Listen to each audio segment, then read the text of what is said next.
অনুশোচনা নেই আওয়ামী লীগের, অপেক্ষার অন্তর্বর্তী সরকার ব্যর্থ হওয়ার। গণ আন্দোলনের মুখে ক্ষমতা হারানো ৩ মাস পরও নিজেদের কীর্তিকর্মের বিষয়ে আওয়ামী লীগের কোনো অনুশোচনা নেই লক্ষ্য করা যাচ্ছে না, বরং পুরো বিষয়টিকে এখন ষড়যন্ত্র হিসেবে মনে করে দলটি। বিশেষ করে গত জুলাই আগস্টে ছাত্র আন্দোলন দমনে যেভাবে শক্তি প্রয়োগ করা হয়েছে এবং তাতে যত প্রাণহানি হয়েছে সেটির দায় স্বীকার করে এখনও আনুষ্ঠানিকভাবে দুঃখ প্রকাশ করতে দেখা যায়নি দলটিকে। দলটির শীর্ষ নেতারা এখনো বিশ্বাস করেন যে গণ অভ্যুত্থানের নামে পরিকল্পিত ষড়যন্ত্রের মাধ্যমে শেখ হাসিনাকে উৎখাত করে দেশ ত্যাগের বাধ্য করা হয়েছে। একই পরিকল্পনার অংশ হিসাবে দলটির সভাপতি শেখ হাসিনাও সহ বিভিন্ন পর্যায়ের নেতাকর্মীদের নামে মামলা দিয়ে বিচারের কাঠগড়ায় দাঁড় করানো এবং আওয়ামী লীগের রাজনীতি নিষিদ্ধের দাবি তোলা হচ্ছে বলেও অভিযোগ করেছেন নেতারা। তবে এই সবের মধ্যেই আগস্টের পরবর্তী সাংগঠনিক বিপর্যয় কাটিয়ে দলটি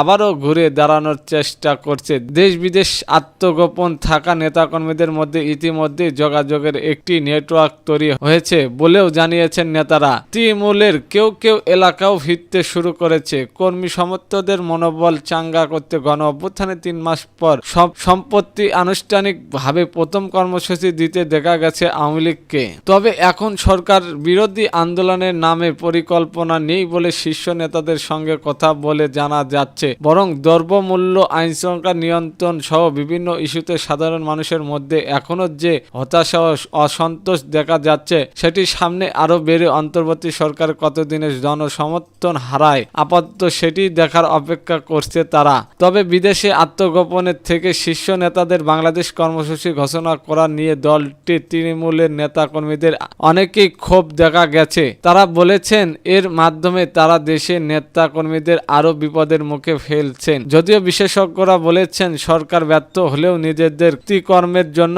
জনগণের কাছে ক্ষমা না চাইলে মাঠে রাজনীতিতে ফেরা আওয়ামী লীগের জন্য কঠিন হবে। সাম্প্রতিক গণঅভ্যুত্থানকে শুরু থেকেই পরিকল্পিত ষড়যন্ত্র হিসাবে চিহ্নিত করে আসছে আওয়ামী লীগ। গত জুলাইয়ের কোটা সংস্কারের দাবিতে আন্দোলন চলাকালীন দেশের সহিংসত পরিস্থিতি তৈরি হওয়ার পর তৎকালীন প্রধানমন্ত্রী ও আওয়ামী লীগের সভাপতি শেখ হাসিনাই প্রথম ষড়যন্ত্রের কথা উল্লেখ করেন। আওয়ামী লীগের যুগ্ম সাধারণ সম্পাদক আফম বাহার উদ্দিন নাসিম বলেছেন, এটা যে একটা বিরাট চক্রান্ত সেটা বোঝাই যাচ্ছিল। গত 24শে জুলাই সাংবাদিকদের বলেছেন শেখ হাসিনা ক্ষমতা হারানোর 3 মাস পরেও আওয়ামী লীগ একই কথা বলছে। এটা গণ অভ্যুত্থান যে একটা পরিকল্পিত ষড়যন্ত্র ছিল। ইউনূস সরকারের কথাবার্তা ও কাজকর্মে সেটি কর্মের পরীক্ষা হয়ে যাচ্ছে। তিনি বলেন সরকারের প্রধান উপদেষ্টা নিজেও নিজের কথা স্বীকার করেছেন, উল্লেখ করে যে গত সেপ্টেম্বরে নিউ ইয়র্কে ক্লিনটন গ্লোবাল ইনিশিয়েটিভ এর একটি আনুষ্ঠানিক বক্তব্য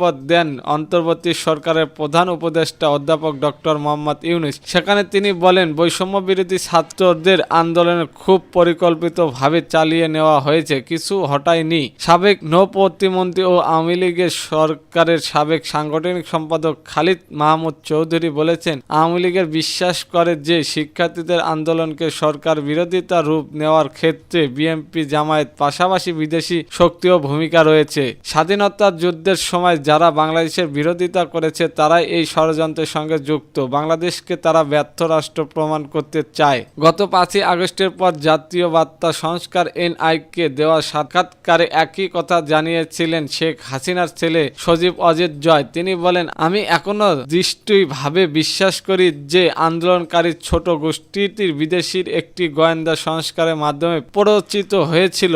আমি পাকিস্তান গোয়েন্দা সংস্কার আইএসআইকে প্রবলভাবে সন্দেহ করি। যদিও এর আগে বিভিন্ন সময় আওয়ামী লীগের পক্ষ থেকে এমন ষড়যন্ত্রের কথা বহুবার বলা হয়েছে, কিন্তু টানা 1.5 দশক ক্ষমতায় থাকার পরও আওয়ামী লীগ কেন কথিত সেই ষড়যন্ত্র রুখতে ব্যর্থ হলো। আওয়ামী লীগের যুগ্ম সাধারণ সম্পাদক নাসিম বলেছেন ষড়যন্ত্র হচ্ছে সেটা আমরা জানতাম, কিন্তু কোটা ইস্যু ধরে সেটি এই এত দূর গড়াতে পারে ওইটা আমরা কেউই ভাবতে পারিনি। এই ক্ষেত্রে রাষ্ট্রীয় গোয়েন্দা বাহিনীগুলো পুরোপুরি ব্যর্থ হয়েছে। এতক্ষণ সাথে থাকার জন্য ধন্যবাদ।